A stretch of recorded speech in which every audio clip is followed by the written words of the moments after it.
শুভ সকাল। কেমন আছো সবাই? আশা করছি সকলে অনেক বেশি ভালো আছো। আমরাও না বেশ ভালো আছি।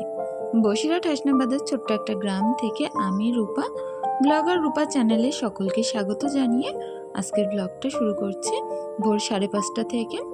তো যাও, সকালবেলা উঠে প্রথমেই কাজ থাকে আমার রান্নাঘরে, কারণ ঘরের ভিতরে কোনো সময় ঈশা, কোনো সময় তো সিমরান ঘুমায়।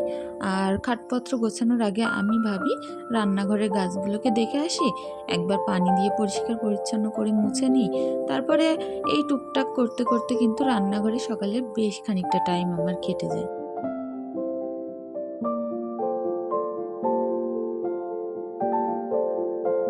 তো আমরা প্রত্যেক মেয়েরাই রান্নাঘরটাকে অনেক বেশি ভালোবাসি, সেই কারণেই কিন্তু ভালোবাসা থেকে এই কাজগুলো অনেক তাড়াতাড়ি হয়ে যায়। তো কোনো ব্যাপার নেই, সকালে রান্নাঘরটা পরিষ্কার থাকলে না মনটা অনেক বেশি ভালো লাগে। তারপরে দেখো, এই বাসনের যে ঝুড়িটা আছে এটা একটু মুছে পরিষ্কার করে নেব।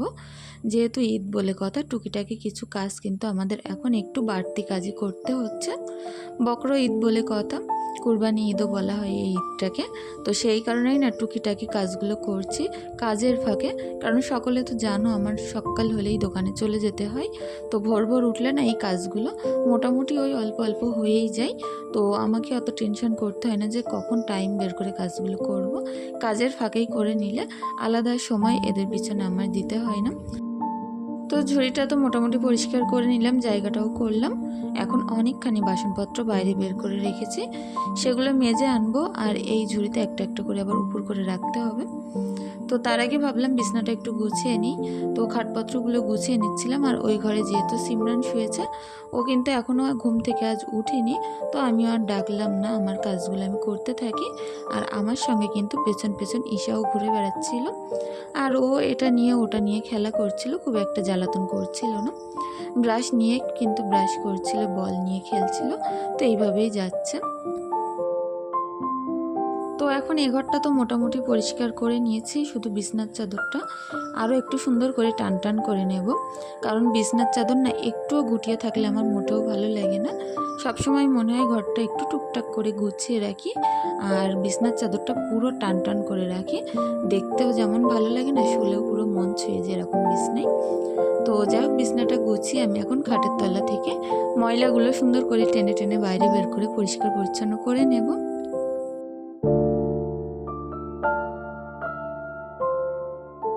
কুরবানি ঈদের তো আর 2-3 দিনই মাত্র দেরি আছে। তো এখন থেকে ভাবছি টুকটাক করে কিছু কিছু কাজ করে গুছিয়ে রাখি, কারণ ঈদের আগের দিন অনেকটা বেশি চাপ হয়ে যায় কাজগুলো করতে।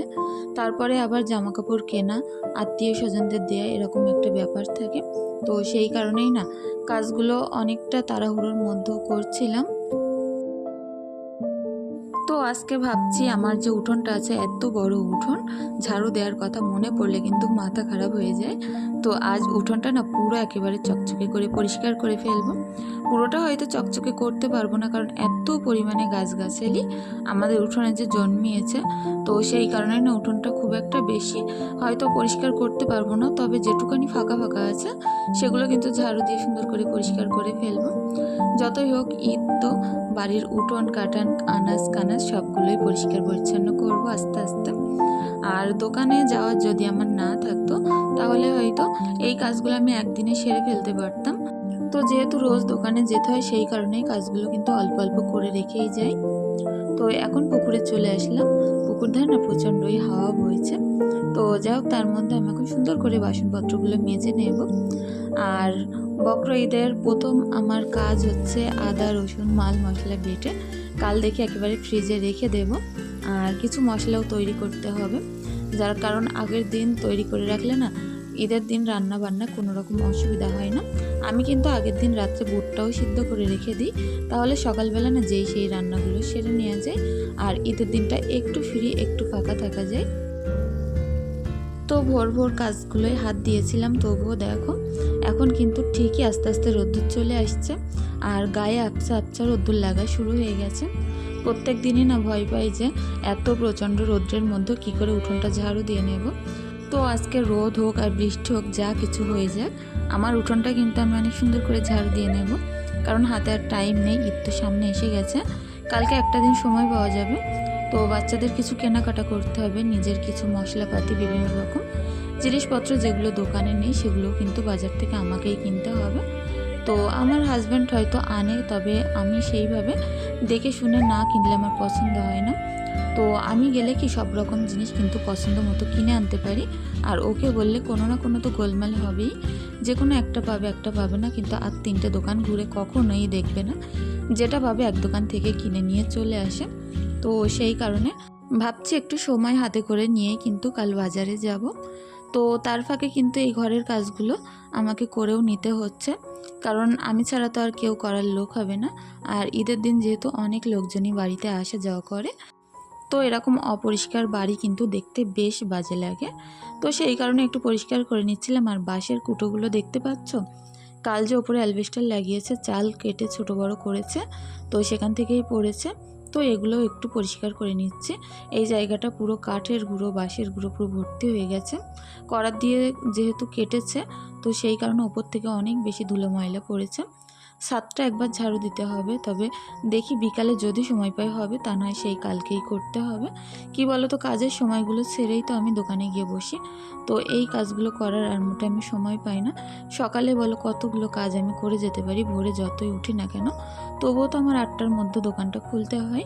তো সেই কারণে এই কাজগুলো না একটু অসুবিধাকর আমার জীবনে হয়ে পড়েছে।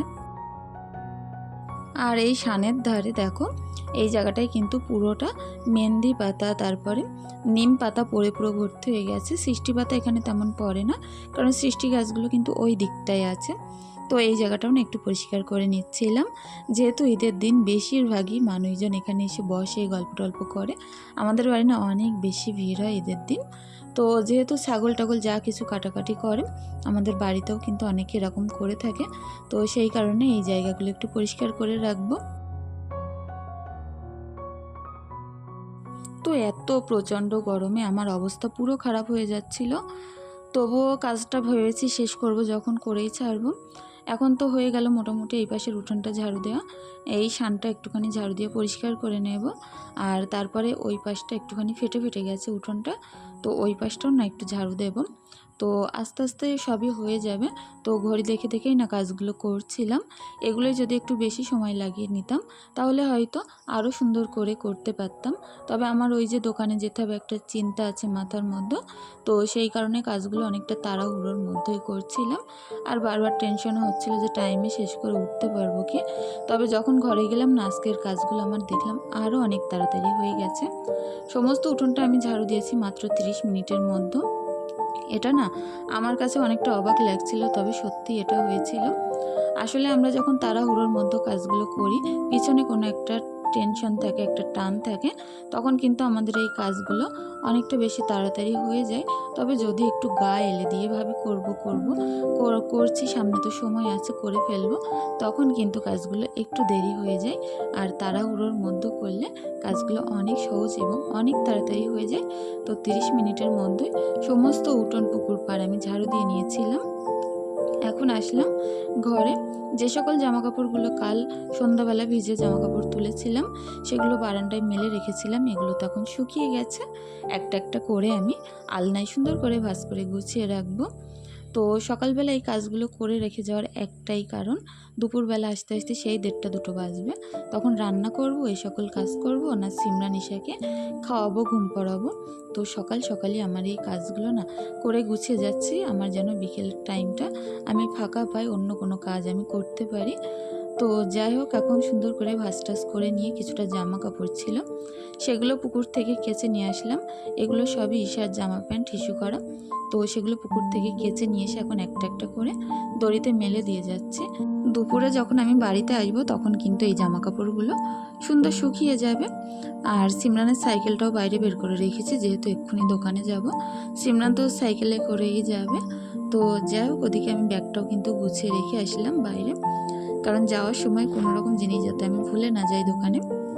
আর এখন দেখো যে বাসনপত্রগুলো মেজে নিয়ে এসেছিলাম, সেগুলোর একটা একটা করে উপর করে দেব।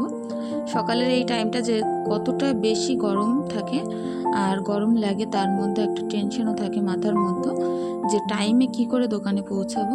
এরকম একটা তাড়াহুড়োর মধ্যে আমাকে রোজ যেতে হয়, আমার কাজকর্মগুলো করতে হয়। তো কিছু করার নেই, ভাগ্যে যেটা থাকবে সেটাই তো হবে। তো কিছুটা নতুন জিনিসপত্র কিন্তু বাইরে ছিল, সেগুলো আমি মুছে এখন একটা একটা করে শোকেজের মধ্যে রেখে দিচ্ছি। আর এগুলো যত বাইরে থাকবে ততই বেশি নোংরা হবে। রোজই কিন্তু এগুলো আমার আবার মাজতে হবে, বাড়তি একটা কাজ হয়ে যাবে।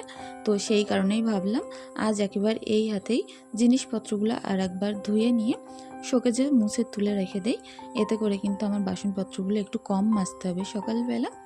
তো সকালের কাজ তো হয়ে গেল, এখন সুন্দর করে চা করে নেব। অনেকটা খিদে পেয়ে গেছে জোর, তো চাটা খেলে আরও একটু এনার্জি পাওয়া যাবে। সকালের যে এনার্জিগুলো লস হয়ে গেছে সেই এনার্জিগুলো আবার ফিরে পাবো। আর দোকানে গিয়ে না সেই এনার্জির সাথে আবার আমি অনেক বেশি ছোটাছুটি করতে পারবো, কাজ করতে পারবো। যতক্ষণ আমি দোকানদারি করি আমার হাতে পায়ের কখনোই বিরাম থাকে না। তো চাটা করেই চলে যাব দোকানে। আর সেই দোকান থেকে আসছে এখন বেলা 1:30 বাজে। তো 1:30টার সময় এখন তাড়াহুড়ো করে শাক করব, ডাল করব, ডিম সিদ্ধ ভাত করব। তো ডিম সিদ্ধ ভাতটা আমি বসিয়ে দিয়েছি গ্যাসের ওপরে, আর ডালটা বসিয়ে দিয়েছি। ডালটা সিদ্ধ হোক, ভাতটা হতে থাক, ডিমটা সিদ্ধ হতে থাক। তার মধ্যে ভাবলাম শাকের জন্য একটু মশলা করে নিই। তো এদিকে অনেকখানি রসুন নিয়েছি, ডালে এবং শাকে দেব। শাকে না দেখেছি রসুন বেশি করে দিলে খেতে অনেক মজা হয়, তো সেই কারণেই কিন্তু রসুনগুলো আমি অনেকখানি নিয়েছিলাম। আর ডালে আমি কোনো রকম আদা রসুন বাটা আজ আমি দেইনি, শুধু পেঁয়াজ, শুকনো লঙ্কা, জিরে আর রসুন থেতো দিয়ে ডালটা করব। এদিকে দেখো ভাতটা কিন্তু আমার হয়ে গেছে, ডালটাও সিদ্ধ হয়ে গেছে। এখন এর মধ্যে নুন হলুদ দিয়ে সুন্দর করে একটু নেড়ে চেড়ে নিয়ে তার মধ্যেও কিন্তু আমি ফোড়ন দিয়ে দেব ডালের মধ্যে। আর এই কড়াই ডালটা ফুটবে, আর অন্য একটা পাত্রে আমি ফোড়নের জন্য সব কিছু রেডি করে নেব। তো এখনও পর্যন্ত বন্ধুরা যে যে আমার সাথে আছো, আমার পাশে আছো, আমার ভিডিওটি দেখে তোমাদের যদি সামান্য কিছু ভালো লেগে থাকে, তোমাদের কাছে একটি অনুরোধ রইল, প্লিজ চ্যানেলটি সাবস্ক্রাইব করে পাশে থাকতে পারো। আর যদি বেশি কিছু ভালো লেগে থাকে অবশ্যই একটি লাইক, একটি কমেন্ট করে দিয়ে যেও, কারণ তোমাদের একটি লাইক, একটি কমেন্ট আমাদের পরবর্তী ভিডিওতে এত বেশি মোটিভেট করে সেটা আমরাই জানি, যারা আমরা রোজ ভিডিও তৈরি করে থাকি। তো সকলের কাছে অনুরোধ রইল যাওয়ার আগে তোমাদের মতামত অবশ্যই জানিয়ে যেও। যদি কিছু ভুল ত্রুটি হয়ে থাকে প্লিজ ক্ষমা সুন্দর দৃষ্টিতে দেখো। এখন দেখো ডালের ফোড়নটা কিন্তু আমি রেডি করে নিলাম। পেঁয়াজ, শুকনো লঙ্কা, রসুন আর একটুখানি জিরে দিয়ে কিন্তু ডালের মধ্যে দিয়ে দিলাম। ডালটা ওদিকে ফুটতে থাক, তার মধ্যে কিছুটা শাক আমি মাঠ থেকে তুলে আনবো। তো মাঠ থেকে কিছুটা শাক আমি এর মধ্যে কাঁচি দিয়ে কেটে নিয়ে এসেছি একটু বড় বড় করে, কারণ শাকটা না প্রচণ্ডই জালি। এখন দেখো সুন্দর করে শাকটা আমি পানি দিয়ে কষলে কষলে ধুয়ে নেব, আর তারপরে শাকটাও চাপিয়ে দেব। তো আজকের ভিডিও হয়তো আর বেশি দূর বাড়াতে পারবো না, রান্নাটা করে পরে আমার এক্ষুনি দোকানে চলে যেতে হবে। হাজব্যান্ড বলল 3টার দিকে আবার দোকানে যেতে, যেহেতু হাজব্যান্ডের বাইরে একটু কাজ পড়ে গেছে, ও আবার দোকান থেকে চলে যাবে, সেই কারণে এক্ষুনি আমাকে দোকানে যেতে হবে। শাকটা বসিয়ে দিয়েই চলে যাব।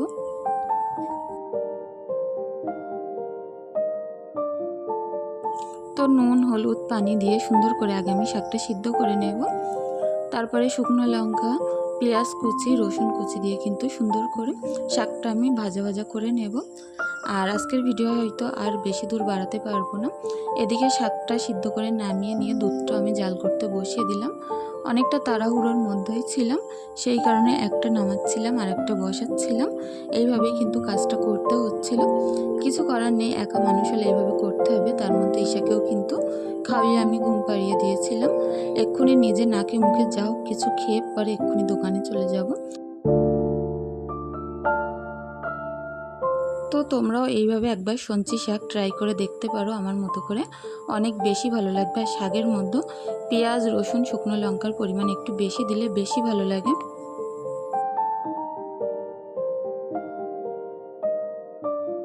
তো সকলে অনেক বেশি ভালো থেকো, সুস্থ থেকো, আমাদের জন্য একটু দোয়া ভালোবাসা আশীর্বাদ রেখে যেও। তোমাদের জন্য আমার তরফ থেকে অনেক বেশি দোয়া ভালোবাসা আশীর্বাদ রইল।